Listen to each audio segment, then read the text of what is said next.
स्वागत है आप सभी का आपके अपने चैनल एकलव्य एजुकेशन सेंटर के इस नए वीडियो में। दोस्तों, आज के इस वीडियो में हम यह जानने का प्रयास करेंगे कि भिंडी की ताबड़तोड़ उत्पादन देने वाली 4 हाइब्रिड किस्में कौन कौन सी है।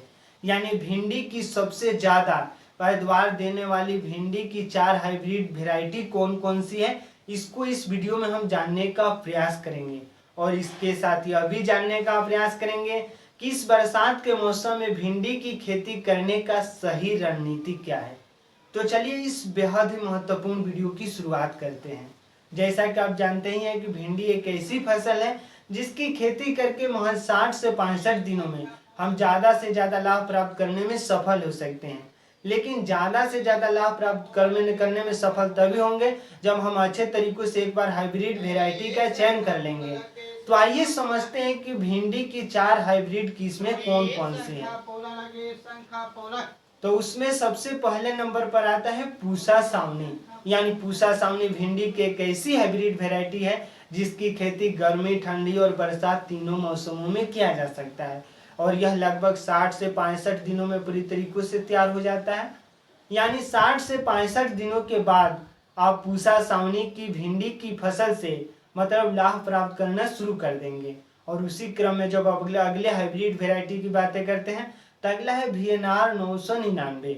यानी VNR 999 भिंडी की दूसरी हाइब्रिड वेराइटी है, इस वीडियो के अंतर्गत में हम बता रहे हैं। यानी VNR 999 भिंडी की एक ऐसी हाइब्रिड वेराइटी है जिसकी खेती लगभग सभी प्रकार की मिट्टी में किया जा सकता है। यानी जलोढ़ मिट्टी में भी कर सकते हैं, बलुई दोमट मिट्टी में भी कर सकते हैं, काली मिट्टी में भी कर सकते हैं। तो इस तरह से VNR का कोई भी जो बीज आता है सामान्य तौर पर किसानों के लिए बेहद ही लाभदायक होता है, यानी सबसे लोकप्रिय भी मतलब सीड्स माना जाता है। तो इस तरह से VNR 999 की खेती करते हैं तो निश्चित तौर पर आप अपने भिंडी की फसल से ज़्यादा लाभ प्राप्त करने में सफल हो सकते हैं। और अगले जो हाइब्रिड वेराइटी है यानी तीसरा है अर्का अनामिका और अर्का अभय। यानी अर्का अनामिका और अर्का अभय भिंडी की एक ऐसी हाइब्रिड वेराइटी है जो यल्वेन मोज़ेक विषाणु से खुद की रक्षा करता है। यानी यल्वेन मोज़ेक विषाणु भिंडी की एक ऐसी खतरनाक रोग है जिसके कारण भिंडी की पत्तियां पूरी तरीकों से पीली हो जाती हैं और जिससे जो फोटोसिंथेसिस की प्रक्रिया पूरी तरीकों से रुक जाती है। यानी प्रकाश संश्लेषण की प्रक्रियाओं को रोक देता है यल्वेन मोज़ेक विषाणु, जिससे जो हमारा भिंडी का फसल है वह ज़्यादा से ज़्यादा हमें लाभ देने में सक्षम नहीं हो पाता है। तो इस तरह से अर्का अनामिका और अर्का अभय की खेती करते हैं तो निश्चित तौर पर यल्वेन मोज़ेक विषाणु से खुद की रक्षा करता ही है और इसके साथ साथ यह सबसे लंबा पौधा है। यानी अब तक जितने भी भिंडी के हाइब्रिड वेराइटी मौजूद हैं उनमें अगर सबसे लंबा किसी हाइब्रिड वेराइटी का पौधा होता है तो वह है अर्का अनामिका और अर्का अभय। और अगला जो हाइब्रिड वेराइटी है प्रभानी क्रांति। यानी प्रभानी क्रांति भिंडी का 4वां हाइब्रिड वेराइटी है, यानी चौथा है इस वीडियो के अंतर्गत में।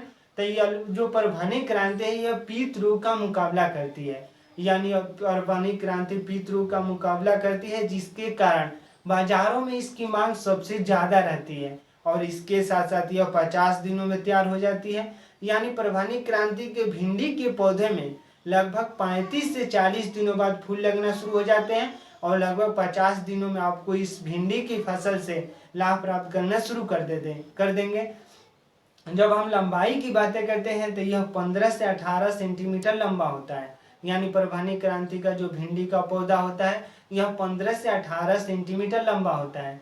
तो इस तरह से आज के इस वीडियो में हम समझें कि भिंडी की ताबड़तोड़ उत्पादन देने वाली 4 हाइब्रिड किस्में कौन कौन सी हैं। यानी पहला है पूसा सावनी, प्रभानी क्रांति, अर्का अनामिका, अर्का अभय, VNR 999। तो आज के इस बेहद ही महत्वपूर्ण वीडियो में बस इतना ही। अगर आप हमारे चैनल के साथ नए जुड़े हैं और वीडियो अच्छा लग रहा है, कुछ सीख पा रहे हैं इस वीडियो के माध्यम से, तो हमारे चैनल को कर दीजिए सब्सक्राइब ताकि हमारे द्वारा अपलोड किया गया हर वीडियो आपके पास सबसे पहले पहुंच जाए और हम तथा हमारी टीम में उत्साहित महसूस करें कि आपके लिए हम कुछ अच्छा कार्य कर रहे हैं। तो हमें दीजिए इजाज़त। धन्यवाद। Thank you.